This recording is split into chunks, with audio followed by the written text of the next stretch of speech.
Hello everyone. আগৰ ভিডিওটো যি সকলে চাইছে তেওঁলোকে চাগে গম পাইছে যে আমি কন্ডিশনাল সেন্টেন্সৰ ওপৰত ডিসকাস কৰি আছিলো। এতিয়া আমি ফাৰ্স্ট আমি যে ইয়াৰ আগৰ যেটো ভিডিও আমি আপলোড কৰিছিলো তাত আমি কিহৰ বিষয়ে আলোচনা কৰিছিলো যে ওপেন কন্ডিশন আৰু ইয়াৰ প্ৰেক্টিসখিনিৰ ওপৰত কি ধৰণে তাক প্ৰেক্টিস কৰা হয়। সেকেন্ড তো আছিল কি যে ইমাজিনাৰী কন্ডিশন আৰু বেসিক যেটো ৰুল সেই বেসিক ৰুলটোৰ ওপৰতো আমি ইয়াৰ আগৰ ভিডিওটো ডিসকাস কৰিছিলো। এটা এই ভিডিওটো আমি ডিসকাস কৰিম কি যে ইম্পসিবল অৰ আনফুলফিলমেন্ট কন্ডিশন যেটো কি হয় যে কেতিয়াবা ইমাজিনাৰী কন্ডিশনতকে বেলেগকৈ বুজোৱা যায় কেতিয়াবা ইয়াৰ লগতে বুজোৱা যায়। আমি ইয়াত কি কৈছো ইমাজিনাৰী কন্ডিশনৰ লগতে বুজাইছো। আৰু ইয়াৰ এটা পাৰ্ট আছে যে ইফ ক্লজটো কি হয় কেতিয়াবা এজ ইফ বা এজ দৰে আৰম্ভ হয়। এটো এটা আছে কি যে ইমাজিনাৰী কন্ডিশনৰ পাৰ্ট। গতিকে এই দুটা পাৰ্টৰ ওপৰত আমি নেক্সট এই যেটো ভিডিওটোত ডিসকাস কৰিম। ঠিক আছে? গতিকে আমি আগবাঢ়ি যাওঁ। ওকে, এতিয়া আমি প্ৰথম আলোচনা কৰো ইম্পসিবল কন্ডিশনৰ ওপৰত। ইয়াত এটা নামটোতে আমাৰ অৰ্থটো লুকাই আছে যে ইম্পসিবল কন্ডিশন মানে কি যিবোৰ কন্ডিশন বা শৰ্ত সম্ভৱপৰ নহয়। কিছুমান আমি শৰ্ত কি কৰো যে সম্ভৱপৰ নোহোৱা কিছুমান শৰ্ত আমি ৰাখো। তেনেকুৱা বিলাক কি কয় যে ইম্পসিবল কন্ডিশনস বুলি কয় যিবোৰ কি হয় ইমাজিনাৰী কন্ডিশনৰ এটা পাৰ্ট হয়। এতিয়া হৈছে কি ইয়াৰ ফৰ্মটো কি আছে ফৰ্মটো মানে কি যে ইয়াৰ সেন্টেন্স বিলাক কি ধৰণে ইউজ হ'ব বা কি ধৰণে ইয়াৰ ফৰ্মেশনটো হয়।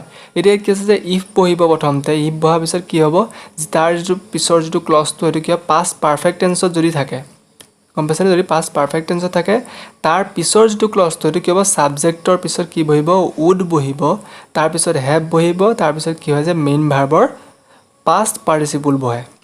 For example যদি আমি লবলৈ যাওঁ যে if I had known your address I would have visited you যে মই যদি তোমাৰ এড্ৰেছটো জানিলো হেতেন মই তোমাৰ তাত গলো হেতেন। এতিয়া এড্ৰেছটো হি নাজানে এটো অসম্ভৱ।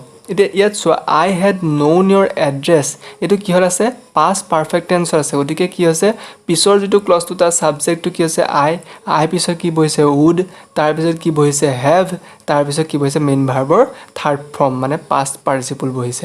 গতিকে সদায় ফৰ্মেশনটো এনেকুৱা হ'ব মনত ৰাখিবা। ঠিক আছে? ওকে, আমি আৰু কেইটামান এক্সাম্পল লৈ লওঁ ভালদৰে বুজিবৰ বাবে। কিন্তু তাৰ আগতে যদি এই ভিডিওটো চাই ভাল পাইছে এক লাইক কৰিব আৰু চেনেলটো সাবস্ক্ৰাইব কৰি থৈ যাব। ঠিক আছে? ফৰ এক্সাম্পল যদি আমি লওঁ নেক্সট যে if he had worked hard he succeed. এতিয়া কাৰেক্ট টেন্সত আহিলে এই ধৰণে আহিব সাকসিডটোত কি দিছে ব্ৰেকেট দি দিছে আৰু ইয়াক কাৰেক্ট কৰিবলৈ দিছে। এতিয়া কি আছে আগৰটো কি আছে ইফৰ পিছত কি আছে যেটো ক্লজ আছে সেইটো কি হল আছে পাষ্ট পাৰফেক্ট টেন্সত আছে। গতিকে আমি কি কৰিম যে পিছৰ যেটো হি আছে এটো সাবজেক্টৰ পিছত আমি কি লগাম ইয়াত উড লগাম উডৰ পিছত কি লগাম হ্যাভ লগাম তাৰপিছত সাকসিডৰ পাষ্ট পাৰ্টিসিপল মানে সাকসিডেড লগাই দিম। তেতিয়ালে কি হ'ব গোটে সেন্টেন্সটো if he had worked hard he would have succeeded। ঠিক আছে? নেক্সট আৰু আমি এক্সাম্পল লওঁ যে if he had won a lottery he live to bracket দিয়া আছে a luxurious life। এতিয়া কি আছে ইয়াত যে কৈছে যে হি যদি এটা লটাৰী জিকিলে হেতেন হি কৰিলেহেতেন যে এটা মানে আনন্দদায়ক জীৱন জিলেহেতেন। এতিয়া হৈছে কি যে ইয়াত ইফৰ পিছৰটো ক্লজটো কি আছে পাষ্ট পাৰফেক্ট টেন্সত আছে। গতিকে সাবজেক্ট হিৰ পিছত কি হ'ব উড লাগিব উডৰ পিছত কি হ'ব হ্যাভ হ'ব লিভৰ থাৰ্ড ফৰ্ম হ'ব মানে পাষ্ট পাৰ্টিসিপল হ'ব লিভড এ লাক্সাৰিয়াছ লাইফ। গতিকে কি হ'ব if he had won a lottery he would have lived a luxurious life. বুজি পাইছা? ওকে, এইখিনিলৈকে আমি পালো কি যে ইম্পসিবল কন্ডিশনস। নেক্সট আমি আহোঁ কি যে যদি ইফ ক্লজটো কি হয় যে এজ ইফ বা এজ দৰে আৰম্ভ হয়। এতিয়া এজ ইফ বা এজ দৰে আৰম্ভ হয় মানে এটো নহয় যে হি প্ৰথমতে থাকিব হি মাজতো থাকিব পাৰে দুটা ক্লজৰ মাজতো বহিব পাৰে। এতিয়া ইয়াৰ প্ৰথম ৰুলটো কি হৈছে যে যদি কি হয় যে এজ ইফ বা এজ দৰ আগৰ মানে প্ৰথমৰ যেটো ক্লজটো হেতু কি হয় যদি প্ৰেজেন্ট ইনডিফিনিটত থাকে তেতিয়াহলে এজ ইফ বা এজ দৰ পিছৰ যেটো ভাৰ্বটো সেই সেন্টেন্সৰ ভাৰ্বটো কি হয় যে পাষ্ট ইনডিফিনিটৰ প্লুৰেল ফৰ্মত গুচি যায়। মানে কি হয় যে পাষ্ট ইনডিফিনিটত যদি ওয়াজ আৰু ওৱেৰ বহাব লাগে আমি কি বহাম ওৱেৰ বহাম তাৰ প্লুৰেল ফৰ্মটো বহাম। ফৰ এক্সাম্পল আমি এটা এক্সাম্পল লৈ লওঁ বুজি পাই যাম যে he order me as if I be his wife। এতিয়া যদি আমাৰ হেৰিত আহে এইটো কি কয় যদি কাৰেক্ট টেন্সত আহে তেতিয়াহলে আমি কি হ'ব যে বি বুলি আহিব ব্ৰেকেট দি পেলাই এই ধৰণে।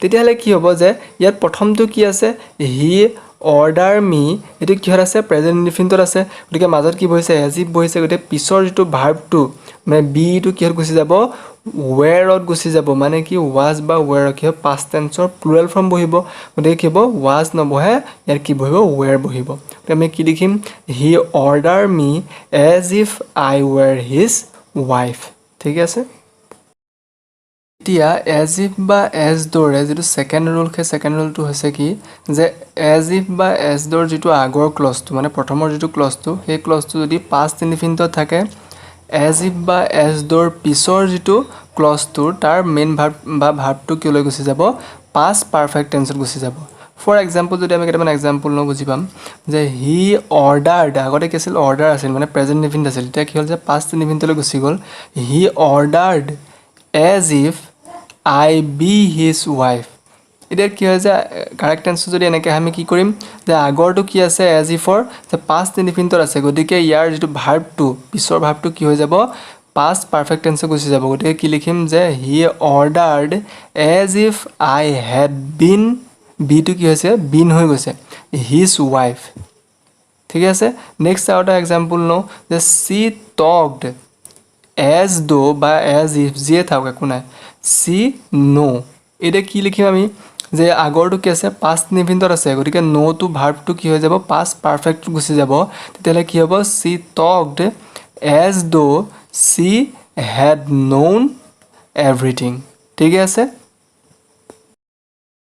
ওকে এইখিনি আছিল কন্ডিশনালছৰ জানিবলগীয়া বিশেষ নিয়মখিনি আৰু এইখিনি আপোনালোকক যিকোনো ধৰণৰ কাৰেক্ট টেন্স কৰাত সহায় কৰিব যদি আমাৰ এই ভিডিঅ'টোত কিবা আপোনালোকৰ নুবুজা আছে যেটো হয়তো থাকিব নালাগে কিন্তু যদি আছেও আমাক কমেন্ট সেকশনত আপোনালোকে জনাব আমি আপোনালোকৰ প্ৰত্যেকটো কুৱেৰি ডাউটৰ আমি এনসাৰ দিবলৈ সাজু হৈ থাকিম ধন্যবাদ